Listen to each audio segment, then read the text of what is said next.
Meet Adam. He's an HR executive at a large tech company. Adam is extremely stressed out, as you can see. He's leading an organization that struggles with poor communication, and they're experiencing a lot of staff turnover. Adam hired us to help, and we used emotional intelligence improv, or EQ improv for short. EQ improv is a specialized training method that uses acting it out to boost emotional intelligence and interpersonal skills in the workplace. In one session, Adam and his team participated in scenarios where they had to navigate a high-pressure project deadline without resorting to conflict. The twist? They had to talk through the scenarios as though it was real life, because it was. This exercise gave them better ways to communicate and shed light on issues that led to conflicts in the past. They practiced new communication techniques in a brave yet playful space where people got to be honest without any repercussions, leading to a high sense of belonging. How does EQ solve the issue between the diverse workforce and our HR leaders or our capacity builders? Well, we know that the huge problem here is turnover. And it shows up through the recruitment and retention process. Both employees and leaders care about this issue. For our diverse workforce, our employees experience a lack of engagement. This is because there's minimal participation in team activities and decision making, reducing overall productivity. They also experience unfair treatment, and that leads to a lack of opportunity to grow in the company. For our capacity builders, these are our HR leaders, and they experience difficulty in obtaining executive backing for new initiatives, hindering innovation.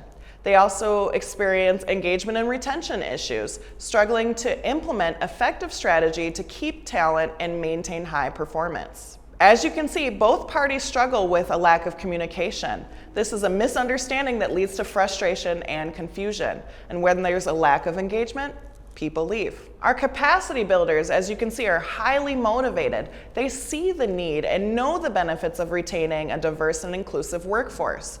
They're also extremely empathetic. They focus on employee well-being to reduce turnover and attract top talent.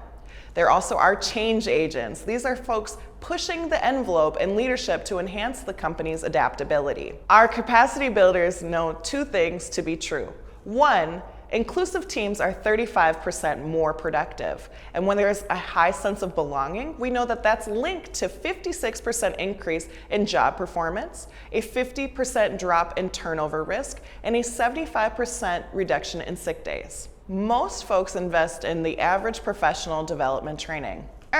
That's not good, because people do not get to connect with one another. They don't get to understand one another and see where each other is coming from. Hi, I'm Brittany Clausen. I'm the organizational therapist. I'm a social worker, pre-licensed mental health therapist, and I have over 10 years of consulting experience. And we've created EQ Improv. This is a solution to retain quality talent and diverse employees. This EQ Improv navigates relatable workplace challenges through acting it out. Based on the model, we can increase collaboration and communication, increase employee engagement, increase productivity through creativity. This helps us to attract quality talent and retain employees, thus creating overall a healthy workplace culture. There's about $25 billion in the HR consulting industry. Companies spend about $64 million in professional development trainings each year. We plan to secure 72 clients in our first year. In the first year, we plan to do $216,000 in revenue, $244,000 in the following year, and $272,000 by year 3. Our ask for you today is to scan this QR code and send to 5 capacity builders in your network. Help your colleagues make more money and experience less company headaches. Thank you.